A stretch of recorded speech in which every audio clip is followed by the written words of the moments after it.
بسم الله الرحمن الرحيم ولا ليال waxaan hadana aan ku xigsiinayna anigoo maanta ahaan wali ay tahay bishu Abriil 16 amba April 16 2012 arigan jeclaa inaan wax ka taabto dalka Mali maxaa ka dhacay dalka Mali nasiib daro wax aad u farxun baa ka dhacay Mali waxay ahayd dalalka in lagu daydaa oo ismaamulka maanta loo yaqaan afka qaala dimuqraadiyadda horta ereyga dimuqraadiyadda leeyahay democracy xagu ka yimid oo dib ugu noqonaa waa erey Greek ah ay macnihiisu tahay quwadda shacabka amba the power of the people shacabka oo ummadooda dadkooga ama maamulkooga doorta shacabka oo talada laga qayb galiyo shacabka oo madax banaan oo sameeysta maamul siday doontaba ha u cabiraan iyaga dantooda ka turjuba amba ka jawaaba waxa ka dhacday dhawaan dalka Mali in uu Faransiisku khaasahan ay isku dayeen inay afkambiyaan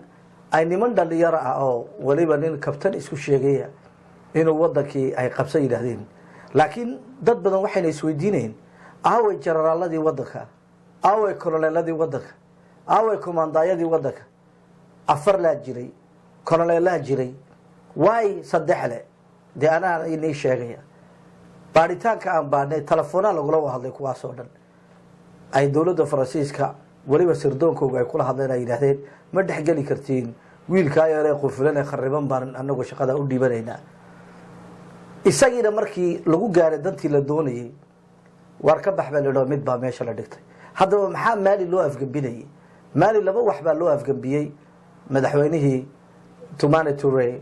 nin aad iyo aad taariikh ugu leh dalka Mali ninkii ugu horeeyay wuxuu ahaa Moussa Traoré afgambiyay wadankana ka baxay faraha ka qaaday shacabka gacanta uga geliyay dimuqraadiyadda wadankana ka soo qayb galay oo nin aad iyo aad magac ugu leh qiibana ugu leh Faransiisku suu kari waayay madaxweynihii hore oo bil ka hadhay inuu dhameystaba xitaa waqtigii loogu talagalay inuu dhameystaa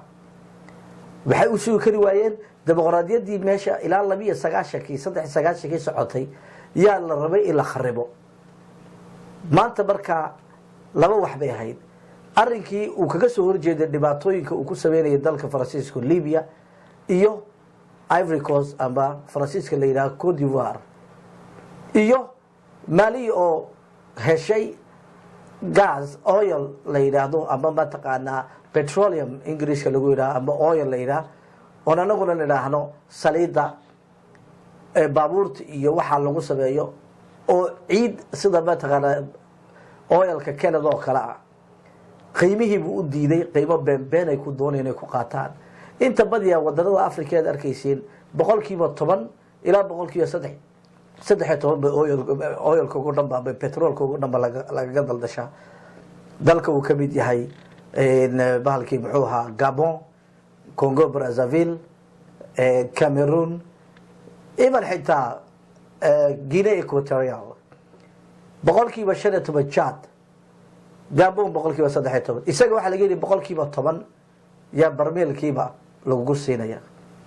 warka boodu yiri waxa ma socoto waayo wadanku marka la doonay la dhacayo waa wadanku markuu uu ogolaado waxa soo markuu dictatorku haysto ama dictatorku wadanka haysto kaliya taliye waayo meesha inuu sii joogo rabaa wuxuu leeyahay meelo daldaloolo badan oo laga soo gali karo marka xoogaaga ay iska qaado uu adiguna meesha iska fadhidin isagu u diiday waka marka waxaan leenahay in la ogaado oo anaguna aan ka faa'iideysano dhibaatooyinka oo nimankani wadanadani been munaafaqad iyo khiyaani iyo bay wadaan dhakana waxay ku leeyeen dimuqraadiyadda hal leeyahay waa been weeyaan waxa saaminina nimankani waa nimankii rasuulka kaleey salaatu wasalaam diiday weeye cidii ku dhexnool ba garanaysa waxay yihiin dalalka ay burburinayaan maanta annaguna inagu soo socotaa shacabku waa inay foojignaadaan